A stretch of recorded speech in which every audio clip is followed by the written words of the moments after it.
Taberne Talks, episode 3. Welcome. We are here in a special edition today in the Roche team office, which is a big name in the Philly real estate world. I'm sure you know, everyone knows. So I wanted to make sure that we got him on as a guest.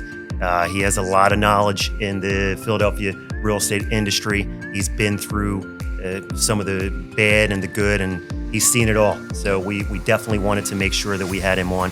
And without further ado, we just want to get some background from him because this guy has a story to tell. Alex, pleasure. Welcome. Thank you very much for having me. It's a long time coming. I know we've been talking a lot to get in here, so I appreciate your patience. No, definitely. I'm glad you did it. Yeah, taking the trip to Fishtown. Right. Coming to see us. I know you guys typically are posted up in our KW Philly office, Yep. but it's nice to get you. And if you ever see this office, it's beautiful. Yeah, okay, it's an office that you definitely want to come visit.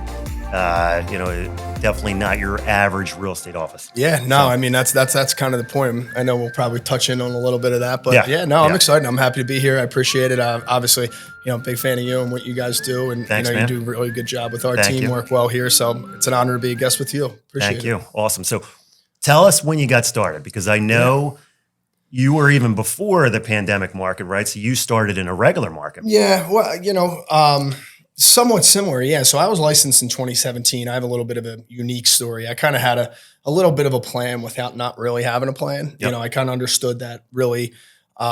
I was evolving in my career. I graduated from Penn State. I was born and raised in Philadelphia my whole life. So I only had a Philadelphia. The only time I didn't have a 4-year Philadelphia address was 4 years I went to Penn State. So that was it. So I've been born and raised in the area. Cool. So my heart's been here. I'm a Philly guy. I'm a blue collar. Grew up in a great family, great middle class family up in the Northeast area, and Awesome. I've always been here. And so this is my city. This is my town. The Eagles green, we all bleed it. So it's this is. By the way, it is Kelly Green Day. So. It is Kelly Green Eagles Sunday. Yes, We're headed down here right after this. Right, We're going right down. He has a client appreciation party tonight. If you're around, this is the party to go to that everybody needs an invitation to. Yeah. It's our annual client appreciation tailgate. We do it once a year for all of our clients. It's a big event, and we're excited for it tonight. But I was getting back to it. I was licensed in 2017.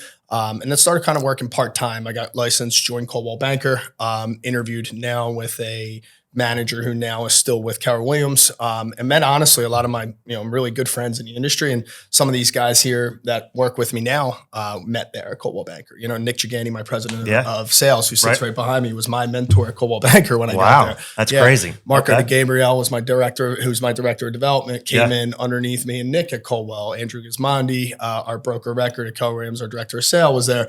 Colin Conway, the name and the list goes on and on. All big names. And we all started in the same place. But one thing we really realized and we envisioned, we thought we really grew together being in the same space. And I think that's kind of piggybacking a little bit off of what you were talking about with the space downstairs was I really learned from a beginning at an early age that this is a team business. You need to take a group approach at this business. There's just way too much needed for one individual person to be able to take on and grow. And that's really, really what I started to see and start to isolate. So I never joined a team. So when I got in, I worked part-time as an agent. I worked full-time outside sales job. I was, running basically 18 hours a day for almost about 18 months. That's awesome. Yeah. I didn't spend a single penny of the commissions that I made while I was working in real Very estate. Very smart.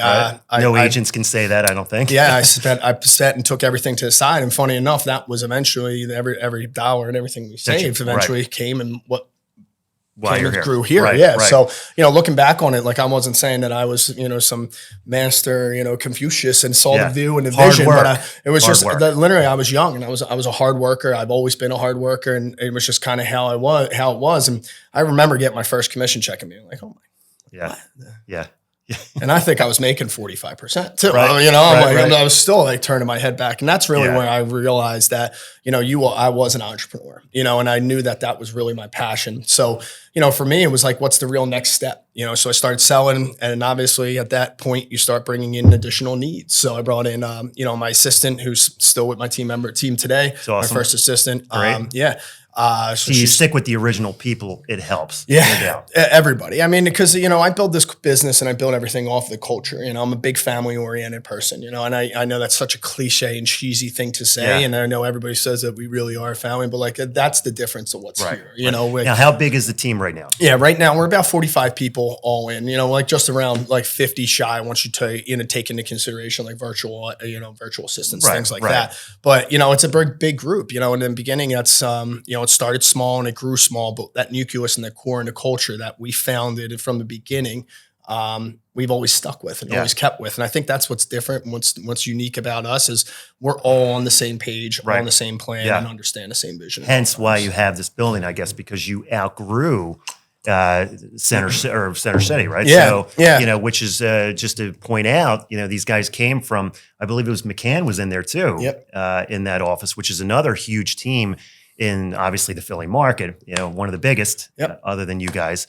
So I'm sure that you outgrew that and you needed something bigger to move to keep expanding. Yeah, exactly. And, Keller Williams is a great company. And that's when I left Keller Williams, I transitioned over to Keller Williams from Colwell in around 2019. That's really when I started my business. I think I left it like this November of 18, started in 19, but I really started my team just 2019. It was myself. And everybody that's still here is still here. Everybody that started there is still part of the team. Right. One agent actually left; they moved. But on top of that, it's just like that's once again getting back to like the core nucleus of what we've trying to build. Like the people that were here from day one still see that and still understand that because they're here 5+ years later. Right. So Keller Williams really supports us in a setting, and they understood my growth plan. I mean, one thing that's so unique is about that Keller Williams Philly office, just a Philly office, meaning the 728 South Broad Street. Yeah. Me, David, and Mike, I mean, there's 3 agents in there that are top 50 in the entire country within Keller Williams. It's awesome. Extremely, extremely rare, but extremely beneficial and powerful for people like myself. Because it helps the name. Exactly right. And it helps each other, right? Yeah. When you have 3 large teams and me, Mike, David, I mean, we all collaborate together. We work together, we're always on calls talking about things, trying to just ultimately, get our teams, ourselves, and our office better. And that's really, I think, what Keller Williams does special that really, cultivates the energy and the real environment of the city. And you can tell just talking to this guy that he has the fire to, work, and he's not afraid of work, right? He's not afraid of hustling. I think a lot of loan officers and realtors ask me every day, how have I made it through the years? You got to work, right? There's no magic bullet. There's no, did you buy this? Did you get this special service or whatever it is? Yep. I think it's just we get on the street and we do it every day. Yeah, we talked. We just finished up our business planning clinic. We do 2 big events a year. Our spring, wealth building, where we really lean into the agent's business plan to reinvigorate and reignite what they're working into, right? Wealth building to grow their future. But the fall, we always do our business planning. We always start in October. Obviously, our business, and naturally, cyclically, it's a 45-day turnover, right? Yep. So, like, really, your new year starts 11/15, right? Yeah. If you're writing contract January 1st, I mean, that's pretty much your flip over date. So we always focus on that. But one thing we were talking about was our purpose and our journey. And one of the bigger things that I really reiterated to them is, when this market starts shifting. I've been in good markets and I've been in flat markets and sound markets. This is the worst market I've ever been in, but and for him to say that this is the worst market that he's ever been in, it really goes a lot, right? So, agents that are coming new into the business, I don't think even realize it's the worst market ever because they really don't have anything to go off of. And that's the blessing in disguise. And I teach that to my agents and I tell that to them, and they look me in the eyes. And then when they tell me how hard it is, you can really understand it because you know, but when you're looking in the hot market, you have an agent telling you how hard it was in 2021 or early 22, you're like, huh? But the truth is, the fact is they're learning right now in the hardest industry and the hardest market. And it's a great opportunity for them to cultivate the best skills today and keep them forever. Because that's, I think, one of the things you can look back on. Every agent can go back and say, man, I wish I did this or I wish I did that. And I know these agents will do that. And I guarantee you the market will shift to where they look back and say, man, I wish I did X, Y, and Z. But, the fact is they're learning at the best time. Right. They're learning when scarcity is. Well, it'll shift again, right? Exactly, we'll see the good stuff coming back. Yep. It's going to be a little bit, but it'll be, I think, by the end of 2024. Yeah, right? absolutely. We should see a turnaround. Yeah, exactly. And, Maybe even sooner. Maybe even sooner. I think we're dealing with a lot of pent up demand right now. That's what I'm saying. I have a lot of buyers and, I don't personally typically work with a lot of buyers, but in a market like this, I am, because I want to understand what they're really, they're going through. Right. I want to know what these people are saying and what they're really understanding and what they're seeing in the marketplace. So that's been a valuable insight, but we're starting to see a lot more people now getting comfortable. I think the flattening in the setting of, all right, this is what it is. This is what it is. Everybody understands 3% interest rates are not reality, and they're not going to come back anytime soon. So it's time to starting to make a real plan, because the fact is people need to make life moves and life changes. And it's been so pent up and so held up. And I'm 36 years old, right? I can tell you, he's a baby. Well, I can tell you. He can tell you that, right? What I'm trying to explain to you is I can't tell you how many friends and family and people that I know that have 1, 2, 3 kids that are still stuck in their house and can't make a move and transition. Right. And I'll tell you that's happening all across our local market here and even more throughout the country. I mean, you have to look at what's going on at a national level and really be, focused solely here in Philly. That's really what I do and what I focus on. But I'm confident it's going to bend, and when it breaks, it's going to break even probably hotter than it was before. And I think that the agents right now that are learning to do business the right way and to lead generate the right way and follow up the right way and build a valuable CRM and database, those are the agents at the end of the day. We're all going to look back on them and say, I'm jealous they learned it this time, because they're going to learn really, really good things. So let's go to the front line, right? So really why we got this guy here is because he is the eyes and ears of what is really going on in the front line of Philly, right? Yep. There's not a better person that I would want to go to. In all my years in business, I looked at, and again, this is our 3rd episode for Taberne Talks. So I looked at, who is the guy that really knows what's happening in Philly, right? He sees it every day. He lives and breathes it. He's here on the weekend. He's studying the market. How do we get back to a regular market here, right? So, is it the crime that is the major issue here? Is it the inventory? Is it the interest rates? Is it all three? Where do we got to go now to get us back to a 2019 market, a regular market? Yeah, nice balanced market. Right. So what's the problem right now? Yeah, I think it's I don't want to take the lazy answer, Alex, and say it's a combination of all three things. Which you can, because it probably is. It's probably true, but I think what it is if you look at those 3 things, I think that's the timing of when all those 3 things have really happened, and then taking a look at it, all 3 of them, it makes it a pretty insurmountable mountain, right? Obviously crime in the city's been a pretty important, and pretty big thing. Hopefully we have some policy change coming up, and, obviously that's a lot of hopeful wishing, but I think a lot of people can understand that the city in general, I think now more than ever has kind of bounded up of people saying, like, even in neighborhoods, et cetera, like, enough is enough. Yeah, let's take our city back, right? Which is good. And it's a shame to say that. It's a shame that we are at that point and have to say that. And it's here from Center City all the way, because I have Center City and, here in the Fishtown neighborhood, all the way up Bridesburg, all the way up to the Northeast. It's in South Philly, it's starting to roll over where I'm at. And they're starting to say this is getting ridiculous. And so I think that's going to be a setting where the city just has to step back up and take pride in itself, truthfully. And hopefully a policy change here will help with that, because I know this are the residents and I know the city of Philadelphia, and they're resilient as all hell, right? Yeah. We're blue collar, we're tough nosed, we're not going to get pushed around. I feel like that's what a lot of people feel like they are right now. So, I'm still confident in our city. I just look at everything from top to bottom. It's such an affordable, really well centralized geographical location as far as for, a large city place, being a top 10 major metro market city. We have such room for growth.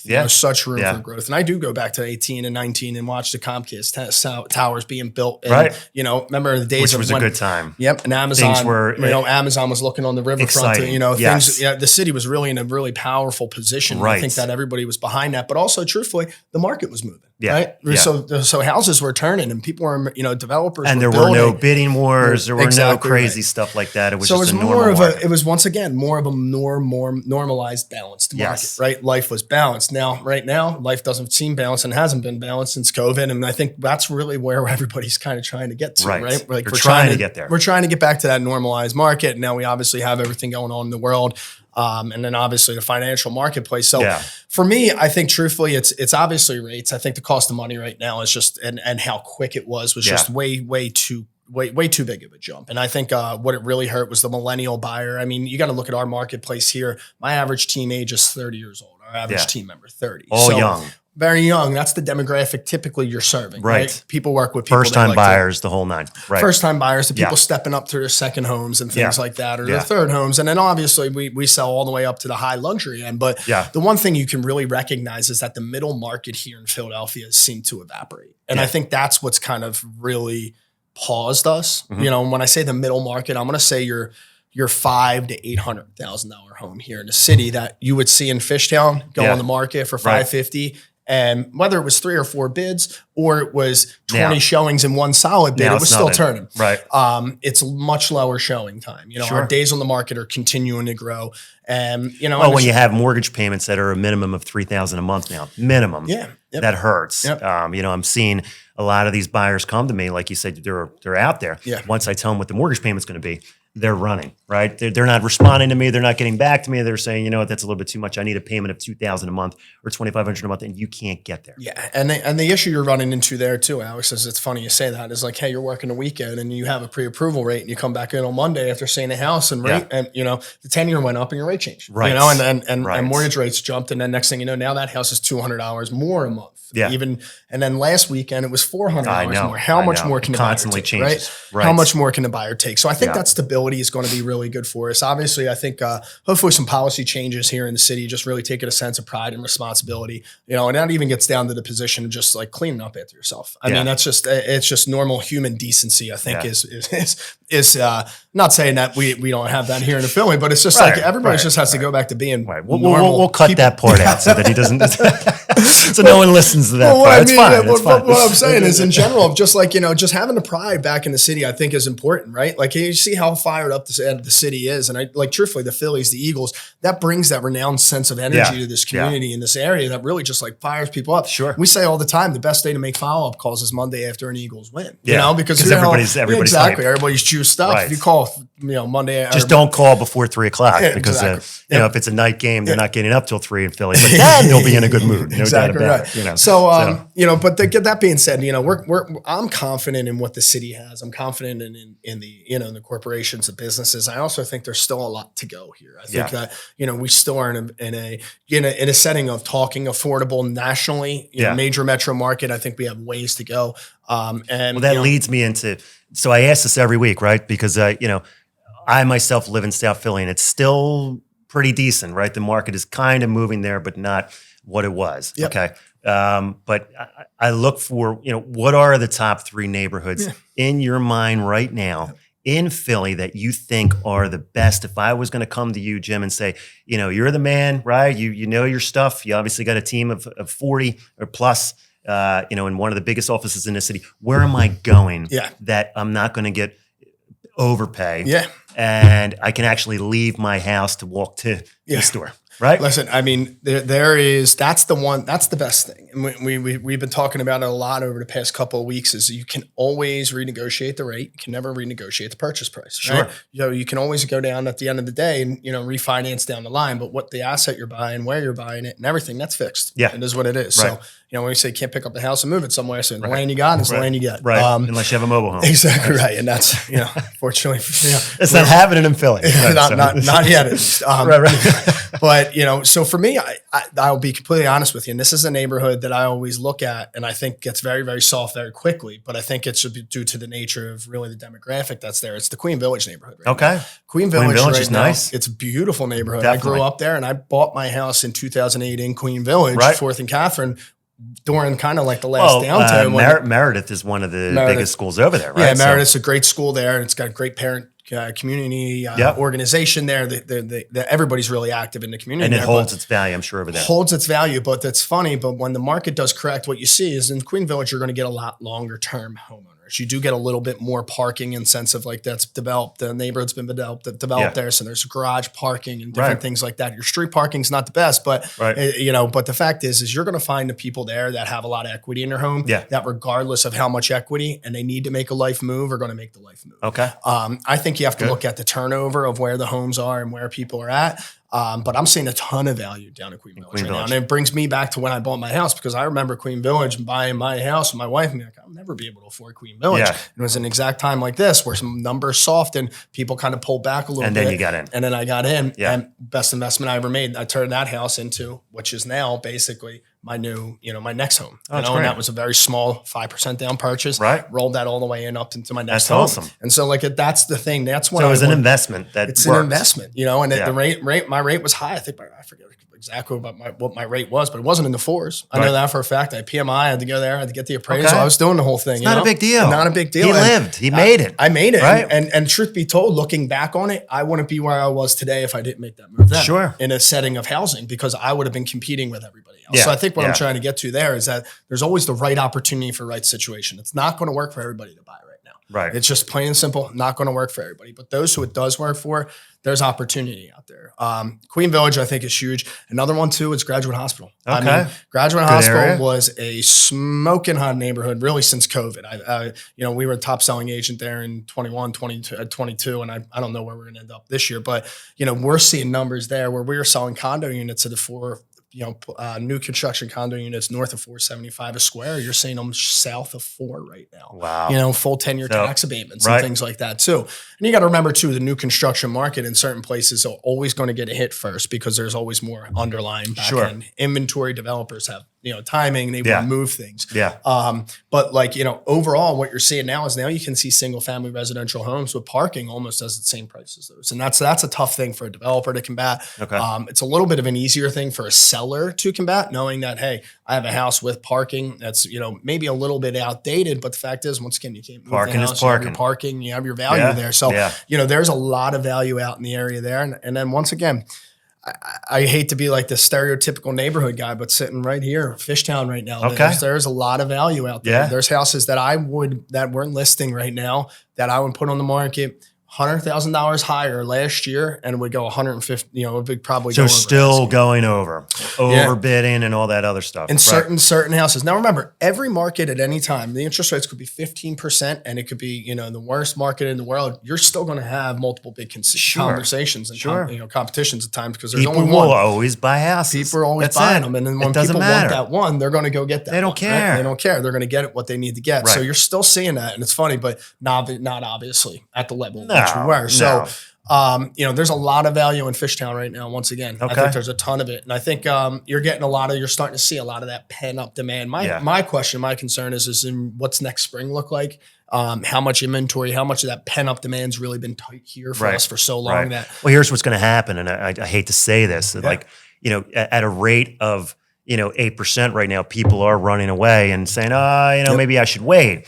The problem is that if they do wait, and the rates do come down, right? We're going to have that whole massive, everybody off the fence, like you said. There's not going to be, you think listings are bad now, inventory is going to get even worse. It's going to be, and that's really that's my perfect storm. In my opinion, if rates, and then who knows, but if they tip into that, if they even get into the high fives or low six, you're going to see. I say anything in the low sixes. In the low sixes, right. Could spark a big turn. Listen, we're at 8 now. I know. And how funny is so it's that? 2 points lower. It's funny. You're also going to have a refi boom, right? So you're going to have everybody's going to refi, or all the people that are waiting on the fence are going to jump off and say, "I want to make a bid now." Yep. And where's the inventory? Yeah, and I think National NMA or NMA, geez. They just had their meeting, but I think I was just reading a couple of stats. I think they had it here in Philly, Mortgage Association, and then they were. It was last week, I thought. Last week. And one of the bigger things, like over 60% of the mortgages in the United States are less than 4% right now. Wow. And so like that, you got to think about that. Right. That's why they're not going anywhere, right? So but it's easier for you to jump from a 4 to a 6. Exactly. That's what I was going to get to. A 4 to an 8. 4 to an 8 is going to hurt. No one's going to do it, right? And we're looking. It's funny. You're looking at the 4 people, and you're like, man, there's 4 guys. Like that stinks. I know, right? Yeah, right. But the fact is like the 4 to 6, they'll move. They'll transact. Yeah, and that's especially if they have equity sitting in their home. And I think that's what's important. I think that's what we're going to look at. I'm very intrigued to see how the millennial buyer pops back up in the city. I think we're going to have to look for more competitive programs and things like that. Yeah. We've been leaning a lot into, trying to find any available grants. First-time buyer grants. First-time buyer grants. Getting that more and more. The first-time buyer grants seem to be my every other call now. how do I get the grant? $10,000, $5,000, whatever it may be. Yep. It looks like the buyers want these grants, and you're right. They have to be more readily. The problem is that the guidelines sometimes are a little bit tougher to get these grants, right? That's the biggest issue. You're over the income limit. Your credit score may not be high enough. You have too much money in the bank. Like they look for different things from that person and say you're overqualified. Location. Census track. So it's tough, but I mean, that's really. But if you can get it, it's great. Yeah. And that's really what we're leaning into. I love hearing you talk about that, Alex, but like not even just my younger agents, but even my more seasoned agents, it's kind of mortgage 101. And we have it really monthly kind of at this point where we're coming in, we're talking about new, fresh products because and right in the beginning, when we start jumping, everybody was on up to the 3-2-1 buy down, and then everyone rolled the arms. I know. And there's so many. Everybody's got the new flavor of the month. But the fact is if you know them all and you know them well and you know your client, then you can put something together and you can curate a package. Right. There's always something out there. Yeah, and that's why we love working with like strong people like you who are creative, who have ways and can get innovative to try to figure out how to make something work. Because the fact is like I said, I'm not working a ton of buyers, but I'm out there running buyers right now, just to understand. And the fact is, I'm piecing these things together and just understanding. And it's just like, that's all the agent has to do. It's just you have to take a step back, kind of evaluate each client and put a real business plan together for them. Yeah. And make sure that you're the all best on the same agents page that I'm working with are the ones that get their hands dirty, right? The best agents that I work with are the ones that go into it as a team, right? If they need something from me, they get it. If I need something from them, I get it, right? So there is no, they hand me the contract and then we don't talk to them again. Yeah. You got it, right? Good days, man. Those were the good days, where they just handed me the, right. Well, listen, I didn't mind it either because it was, the deal flew through and I'll see you closing, right? Everybody was happy and we made a lot of money and it was great, right? So, and the clients were happy too. But the thing is that those days are over. Yeah. Everybody has to be on board now. The best agents and the strongest agents, and I'm sure you're managing a lot of them, are, either all in or all out. That's it. There's you cannot play. There's no two ends of the street. It's you have to double down more than ever. I mean, that's the biggest thing is we're challenging our agents now more than ever. And I think some of them hate us for it, right? But they will thank us for it. And the ones that are thanking for it right now are the ones that love it, right? They're the ones that you're. Do you see a lot of them going MIA right now? You see a lot of them where, this guy was active and all of a sudden he's gone. Like he's just, is a lot of scared or what's going on there? I have to be honest. We don't really hire or recruit to that, truthfully. We hire and train to a very specific type of agent. So when what you want.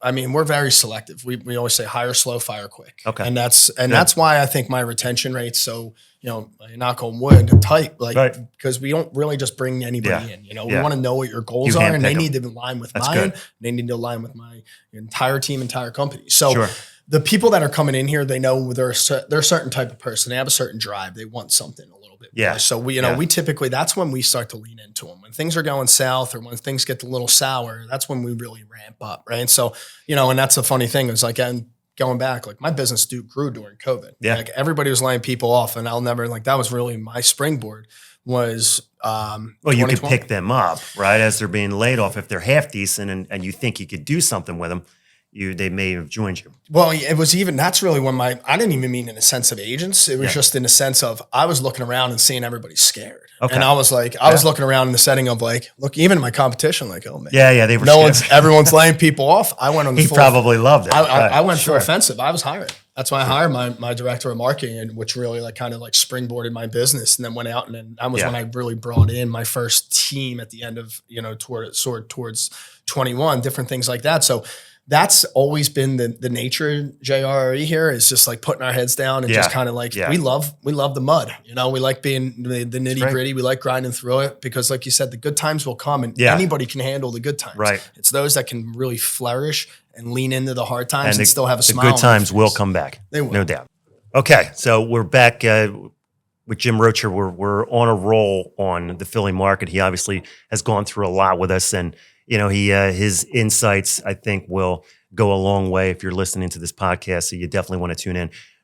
He started on his own, right? He was Coldwell Banker, a solo agent. And that's huge in this market or even in an old market because a lot of these agents go with teams. But let's just say I want to start a team, right? So I think a lot of these agents, they get to a point where they close a few deals, they get all excited, right? And then all of a sudden they want to be, they want to be Jim Roche, right? Or McCann or whoever they want to be, right? 40, 50 people under them, right? So what do I do?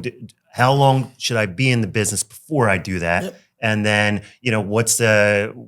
why should I do that, or why should I hold back? Yeah. No, it's listen. Like how long do we got, Alex? Says, right? Right. I mean, they come up to me all the time and say, who are you, and how do you do what you do, Alex? And how do I get there? Yeah. Right. So where do you go? I think it's really, really different for everybody, Alex. Once again, it goes back to it's part of the journey. It's part of the process, right? I think for me, I'm always very honest when I say, you can emulate and you can come and grow what I did. I don't suggest it, right? Truthfully. We never suggest it. And the fact is, I grew 1,100% in volume units in almost 3 years. Okay. So it just exploded. And the explosion exposed a lot of weaknesses and a lot of gaps. Yeah. And I think that's one vision and one value of a good business is being able to take 2 steps back, knowing you're only going to take 1 step forward, especially somebody like myself. I'm so growth oriented that I just always want to go, Sure. And for this year, for us to end with an agent, really agent count being net neutral, meaning hey, we're flat where we were last year. Yeah. It's kind of that's a metric in my head that's making me go, but in my heart and in my mind, knowing you just don't want to take on anybody. Right. Yeah, and it's just in a setting of we're being really strategical and practical. And I think that's what I'm trying to get to is really, I think if you're going to build a team, I think you not only have to look at, where the market is today, but where the market is when the team's going to be at the position in which you want to grow it to. Sure. Right. So for me, if I'm on your team and I come up to you and say, Jim, I think I want to start my own team. Yeah. Are you evaluating? Are you saying, listen, man, you're great, but maybe you should step back? Yeah. No, we made a bunch of changes to our model this year that we're going to be starting in front of next year to allow and to really allow the agents to go take that next step. For me, my whole thing, once again, is growth, right? I want my agents coming in at 0 and outgrowing me. Sure. Because if they're growing, I'm growing. Yeah. And everybody's growing. Right. And that's just really, it makes you look good too. That's the litmus test for us. Hey, is everybody succeeding? Are they doing it with a smile on their face? So I think the first thing I would tell you is to really understand what you want to build and how you want to build it. I think the second part of it too is really understanding the market too. Yeah. So when I started to grow the team, I didn't want to be a large team, Alex, to be honest. And a lot of my team members here, it happened because of need. I'm very, very passionate and understanding of the market. I study this. I love this business. I rarely watch TV. I don't want to sound like one of those guys. I don't watch TV. Yeah. It's not in a setting that I don't want to watch it. It's just I'm much more tuned into reading and understanding and playing with things. So I'll lay in bed with my wife and we'll watch something. Even in the Phillies game last night, I'm tagged in. I'm biggest sports fan you have in the world, and I'm on my phone. I'm R&D working. I'm R&D. That's how we are wired, and that's how I'm wired. So it becomes an obsession, and I think you have to have that obsession too, because if you lose that passion of the business in the middle of this grind, in the middle of the grow of what you're trying to build, it's not going to work. I think for me, every day I come in here, I'm excited as hell. Yeah. And I think my team's like that. I'm smiling now, even talking about it. But I think that's good is number. Yeah, it is. You need to have the passion, because this is a hard business. Now, getting back to the smaller team versus the larger team, I wanted to be a small team. I really wanted to just focus and be a small team. I wanted to be that, I consider this team, I want to be the Avengers of real estate, right? Meaning most badass people that whatever they need to be specifically focused on, they're the best at it. I love that. And that's what we want to be. Right. So I started to realize you can't do that as a small team, you know? And the fact is small Jim Roche with 1 assistant and 1 marketing coordinator couldn't compete with even the Mike McCanns or Brian Sarahans and the way the world and the business is going with brands and with digital exposure. The bigger and the stronger you are, the better. And I think that's really where I think I see a lot of this business going to. I think that do I need a mentor right now? I mean, is it good to? Yeah, and that's one thing that I would also say to go get as well. Because when I was starting to grow my team, I was so young and dumb, I didn't know anything. Right. And for me, I was coming up underneath Noah and Sky Michaels, David, and then eventually Mike McCann, and these guys are growing businesses. But I'm also a male and I'm a hard-headed guy. I'm I'm not going. I'm going to figure this out myself. And the fact is, don't do that. Until you until you make you Yeah, you lose a couple of $1,000, you make some really bad decisions. You go knocking like, hey, I need your help. I need your help. Yeah, but just go out and ask, man. Because truthfully, for me, this is why I love doing these things with like good people like you, because whatever I can do to go back and empower people to miss and skip the steps that I should have skipped or wish I did, I think that's a win. I always am. I'm here all the time. I always say my phone's on for anybody and everybody. And, you know, that makes a bad sometimes phone for me. My phone it gets jammed up, but like the fact is, I'm going to get everybody I can their time. And for me, giving back work, right? I mean, giving back and educating, you got to respond and you got to communicate. And you know, listen, if you're on the beach on a Sunday afternoon, if you don't take that phone call and get that deal, you know, listen, I have a wife and kids too, right? And are they excited about me taking phone calls at 2:00 in the afternoon and walking off the beach to go take the phone call or go back on my laptop and do the pre-approval because you need it, right? Because the offer's got to be in by 5:00 that day. Deadline. But if you don't do it, someone else will. Someone else will. And it's the God honest truth. And I think that's right now one of the biggest things you have to remember. And the people that were doing it when the business was busy, you know, those are people that are still doing it. They're still doing it. They were trained that way. Exactly. They are in a routine, and that's why they're still successful in this market. And that's going back to what we were talking about with our new agents. Like they're learning on the best. Like I kind of train them in their brains of when you business plan, that's your salary. That net number you're walking home with, that's your salary. And all you have to do is this. Every single week. There's no difference, right? If you hit, no science. There's no science to it. But people just think the difference that I'm just not, you know, since we're not just giving them the paycheck, they don't have to. It's one of those, like, it's that mental breakthrough where it hit for me where I was like, if I did X, Y, and Z, you get paid. Oh, if you don't, then you don't get paid. And then you just get, it's pretty simple. So, you know, a lot of people are out there just like, the right ones will help themselves and lead themselves to it. But, you know, going back to what you're saying, as far as building a team, like definitely get a mentor and understand what they're building and what you really want to build is understand what you want. I think I always say here, life by design, right? Like that's one of the biggest things. That's my goal in life is to build a life by design. What is that? It's whatever the hell I want to do, whenever the hell I want to do it. Right. That's the beautiful feeling. That's a beautiful feeling. If me and my family want to get up and go. But he built that, right? I mean, you don't get this overnight, right? So a lot of the newer loan officers that I'm training or ask me questions, you don't get it overnight, right? You got to, it takes a long time. I've had some times where you get little tastes of it, but that's what gets me even more hungry. It gets you pumped up. Yep, just a little bit of a taste of it. And that's the exciting part, man. That's what I love about this business and like just this journey and being an entrepreneur. Like every day is an exciting new challenge, you know, every single day. And, you know, there's going to be good ones. There's going to be really bad ones. Right. You got to focus on the good ones and just keep rolling with the bad ones. All right. So not to jump off a topic, if there's was an important update that was done this week, or actually it's coming due. I think they're releasing this new guideline on November 18th. They're in that area where multi-units are big in Philly, obviously, and multi-units now you can do with 5% down on a conventional deal. That was unheard of, right? So that's going to open up doors for more buyers that I can take on myself to approve to get back to guys like this so that they can go out shopping. You know, everybody was having to go FHA with 3.5% down to do a multi-unit because the conventional multi-units were 15% down and 20% down and sometimes even more. Right. And people don't have that kind of money. So they had to do it as an FHA deal.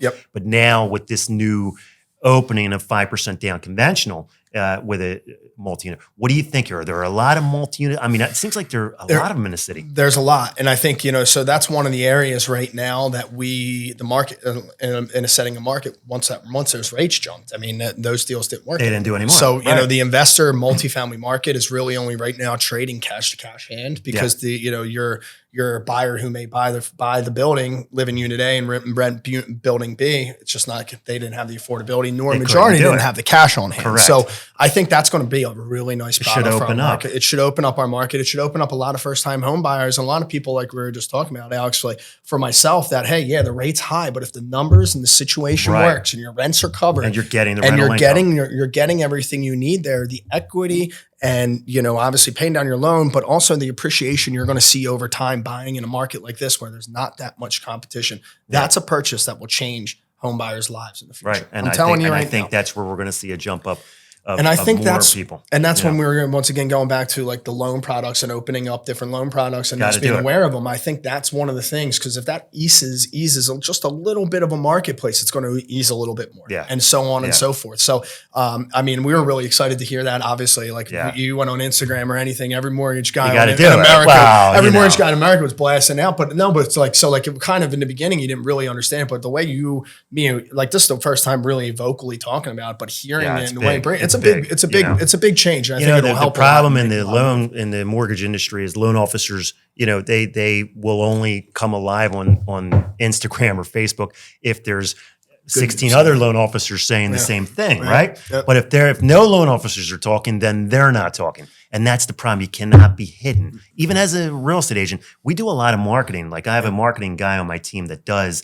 the marketing for agents like yourself, right? Yep. And, they don't, if we come to them and say, listen, you got to get your name out there, right? If you don't get your name out there, how are they going to know that you're a real estate agent? Yep. And it's the same thing with a loan officer. If you don't get your name out there, how are they going to know? Now, I'm not talking about copying somebody else's post verbatim. That's not the way to get your name out there. You put your own stuff out there. You beat everybody else before they put it up. Yeah. Right. And then you put it yourself, or you put your or you put it in your own words. You put it in your own words. Just the way you are. And I think real estate agents are the same kind of like they'll copy everything everybody else is doing. Yeah. And then they make it, they don't say anything different other than what the other guy said. Yeah. And there's no marketing going on there. That's just generic. But I'm trying to get in what you were saying.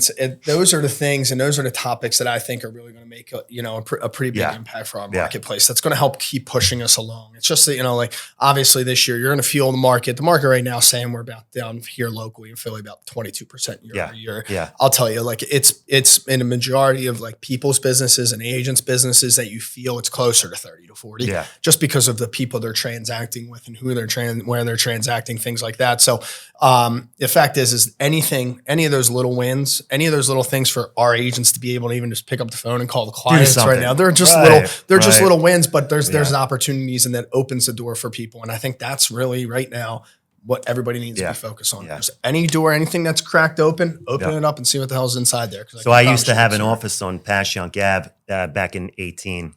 This is before we moved into Center City office. We moved from Passyunk Ave to Broad and Lombard. Yeah, yep, I remember. So on Passyunk Ave, I had a few loan officers with me and young guys, and we would print flyers out and put them in people's car windows to refinance.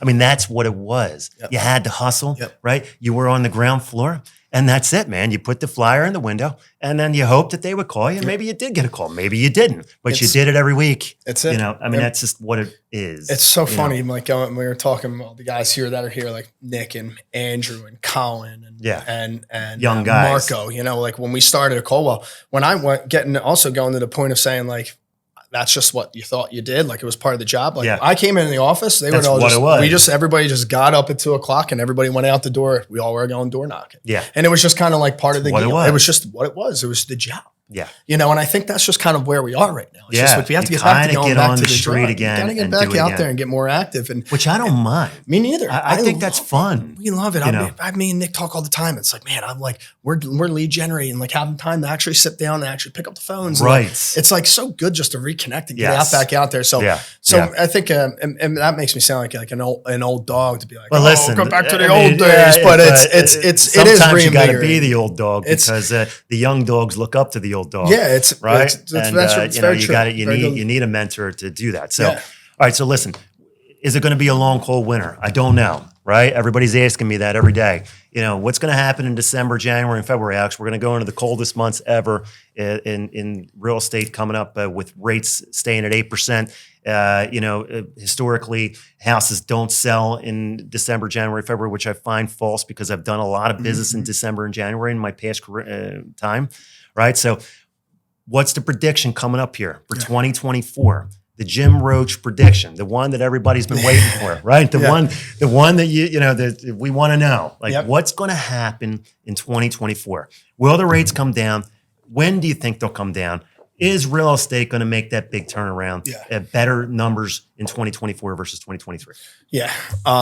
Let's put out the disclaimer that I don't know, I don't know bleep. I'm just kidding. All right, so listen, I may have talked a little bit too much on that, right? So, no, I'm laughing. But what It's a really good question. It's something I think about every day. And I promise you, Alex, if we were are you sitting here worried? tomorrow, you would ask me. Yeah. I mean, listen, the fact is I'm not. I'm Okay, not. good. I'm not worried. Am I worried about certain things in certain situations? Yes. But am I worried about the whole entire market? Am I worried about like my team in general, business in general? I'm not. I do think we are, and we do have a few dark months ahead. Okay.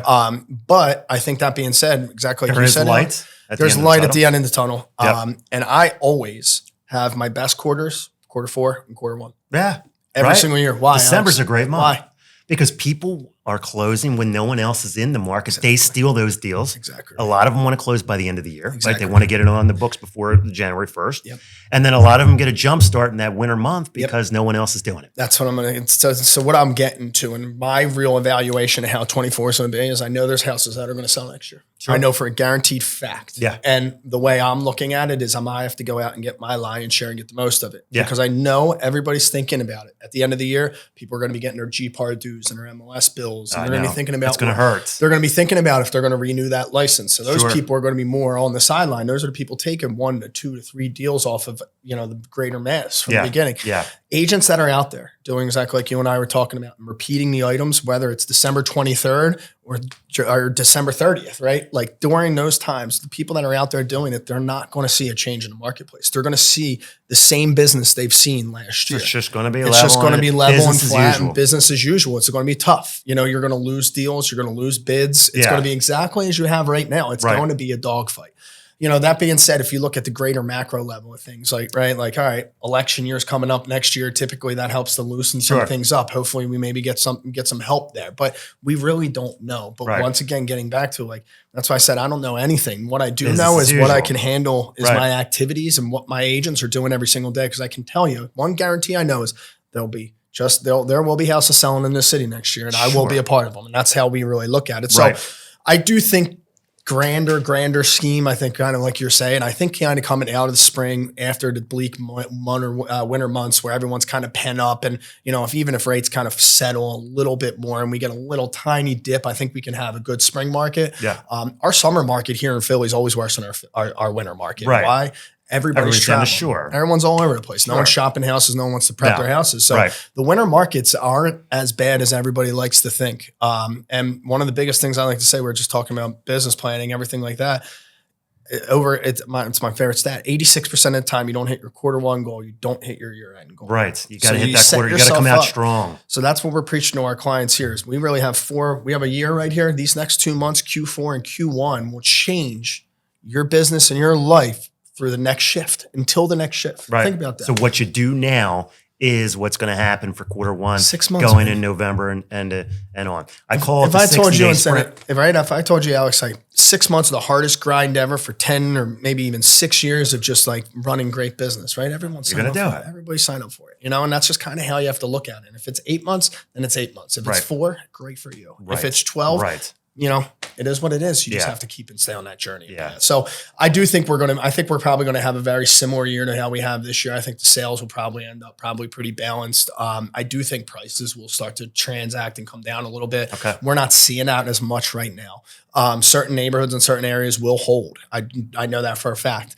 But the fact is I think there's going to be a little bit of a shift in pricing. There's the people that are out there that Yeah. are going to be opportunistic buyers are going to find great Right, deals. right. Okay. And I think there's going to be transactions next year. It's just not going to be, what it was in 21 and 22, and early We're in 22. normal markets. And it's a very normal market. And Right. that's just really where I think we're headed towards. And that's That's not a bad normal thing. is fine, man. It's not a bad thing. Normal's good. We can take And normal. listen, if the volume is the same this year or next year as it is this year, that's not a bad thing either, guys. So don't Yep. think, oh, well, I closed 20 million and now in 2024 I only closed. What do you mean you only closed 20 million? 20 million is an awesome number, Well- right? I mean, no one's doing that. So let's just do it. Another thing you have to think about too, Alex, is if let's just say the same amount of houses selling this year as next year, what's not going to be the same next year? The amount of agents. Right. So your opportunity and your Yes. value, the number of There's gonna be more. transactions out there available Be to more you to are go going to around. be more. Yeah. And that's what I'm saying. And Right. that's what you're That's going to the see. good stuff. That's Yes. the good stuff. So harbor your energy into that. Okay. Right? Don't think about 8% interest rates. Think about the people that are leaving because of the 8% interest rates and how much better it's going to be in your life that Yeah. you're going to have to be able to get. You'll be able to get to work these people. Right. So, Right. hey, there may be, instead of you doing 10 transactions, there's an opportunity in a world Yeah. Averagely, statistically, for you to do 14 transactions, do you not think you're going to go do 18? Yeah. When you have the opportunity to do more because you already did more with the market and the sample size you were set. So listen, I'm being asked about this buyer commission lawsuits that are going on, right? Yeah, they're very big. I'm going to go vocal a little off the topic here because it's been bothering me a little bit because I'm Would love to. getting agents that are asking me, I'm getting loan officers that are asking me, Alex, what's going to happen? Is this going to change the whole game? Are we all in trouble? You know, is there going to be the real estate going to go out? Is BlackRock going to buy every house on the market as an investor, and then there's going to be any houses to buy? You know, because no one's paying any commissions to the agents, and then the agent's going to all disappear by the end of the year. What's going to happen? So what is really happening here with this commission thing? I mean, in your opinion? Yeah. So, I mean, it depends on how deep we want to get to it, but it's dating back to the Sherman Antitrust Act, I think of 1871. I want to listen. If I nail that, that's great. Wow. If not, edit that. I mean, seriously, if I nailed that, I'm going to look that up after we're done here. And if he's right, we got to figure out what we're going to get him, right? World Series game 1. World Series tickets. I'm just sure. Yeah. But so really, that's really what it's boiling down to. And in essence, what it was a lawsuit out in Missouri, and basically it was the big names, big three, big players. You had your Keller Williams, Realogy, NRT, I forget what the hell they're called. But anyway, long story short, Anywhere, they just basically settled out. There was 3 people that were basically going out, and they were saying that per the MLS laws and rules and restrictions, you basically were required to offer a buyer agency commission. And basically in a setting that was basically illegal due to antitrust laws. And what everybody was going back and forth with was you're requiring basically a seller to pay basically the other side's compensation when they really had no representation or just whatever. Long story short, everybody began to settle out. Keller Williams actually went into court last week. I saw that. They are planning on fighting the case. KW is in a little bit of a specific and special circumstance because they are private. They're private. I've already had real estate offices reach out to me saying, "Can you come into my meeting because we're going to be already making these changes?" I don't think it's no. So the changes that basically Anywhere, who just basically settled, came out and said there's 3 real changes that they're coming into with. And number 1, basically agents can't say that buyer services are free. Well, I mean, you shouldn't have, right? because nothing's free in this world. That was the number one biggest change, which is ridiculous. Yeah. Number 2 is where they were not requiring them to list and have homes have a set number on buyer agency commission, so that you don't have to do that anymore. That being said, that's the way it's been in multiple MLS areas throughout the country. I know there's some of that stuff happens over in Jersey, some happens here in Philly.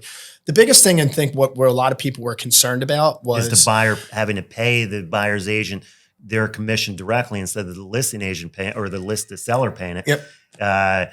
They won't have the money. Yeah, and that's basically what the biggest concern is. But I think once again, all it really turns us into is opening up to negotiations. So when your purchase offer and your agreement, who's going to be requesting or paying for the commission? You can still ask for the seller to pay the commission, right? Sure.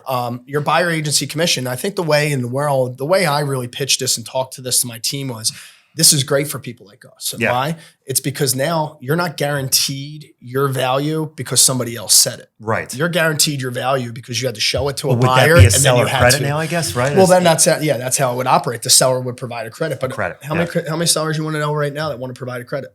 Every single one of them. Right. Because of the way the market is. Exactly right. Which they weren't doing during the pandemic. Yep. But now they're all giving credits because they're trying to get rid of their houses. Exactly right. Yeah. Exactly right. But I think what we're really boiling into is it's not a situation where NAR or anybody's coming in to try to say that the buyer agent isn't the right way to do business. I don't think that's what it is. I think it's really the payment and the commission dollar amount.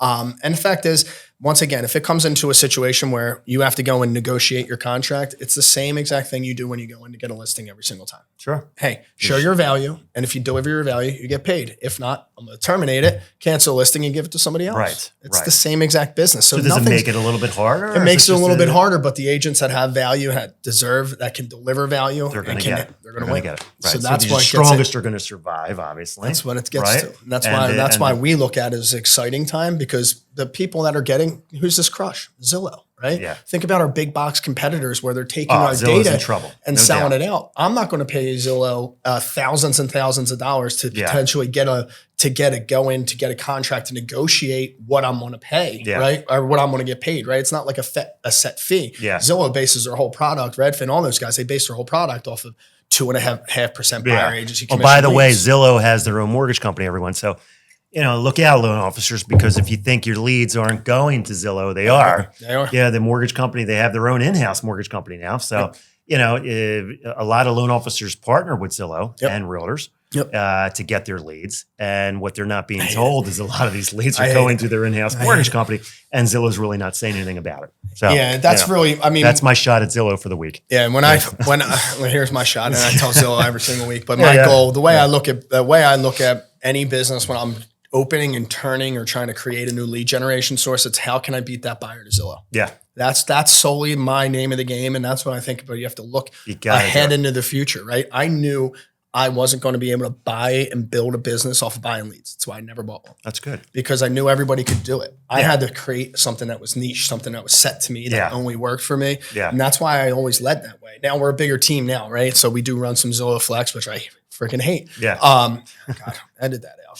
That's all right. But, like it's the that's one of the situations where you get into, but it's that's kind of wrapping us all the way back, Alex, back to the NAR lawsuit and all that. I just think it's boiling in your eyes, it's a good thing, which is I think it's a good thing. I think it requires agents to show value, to deliver value every single time. I don't think it really changes much for anybody else on the mortgage side or anything like that. I think it just makes you really want to strengthen the people who you think are strong, who are going to be the winners and the leaders in the beginning, and, obviously, and at the end. So in closing, we are thanking Jim Roche for taking his time out to give us some really good stuff, right? So, you got to get it from a guy like this because you don't, not to put down other agents, right? But you got to go to the experienced ones that are still doing it. His name is gold when you talk to anyone in the Philly market. If they don't know who he is, then you're not in real estate, so you know it, right? So you got to take the information from him. I thank you for coming on because thank you for having me. You are definitely giving us a lot of information that I don't think people know. Yeah, it's been, and I love having an opportunity to have a voice and being able to deliver it. Yeah. Obviously, thank you, Alex, and your team. You guys have been great partners to us and Keller Williams, and we support you. And awesome. Anybody, any agents out there that want to obviously get some more information or have a conversation with us, you can reach out to me. It's simple, Jim at JRRE team, or look us up Facebook, Instagram, or whatever. We'd love to have you come in, have a conversation. Awesome, man. Thanks, Good Alex. stuff. Thank you. Appreciate you. Thank you, guys. And tune in Wednesday, 9 a.m., right? Anywhere where your podcasts are. You got to listen to this one. If you don't, then I don't know, you shouldn't be in real estate. So, that's my opinion. Have a nice day. Thank you.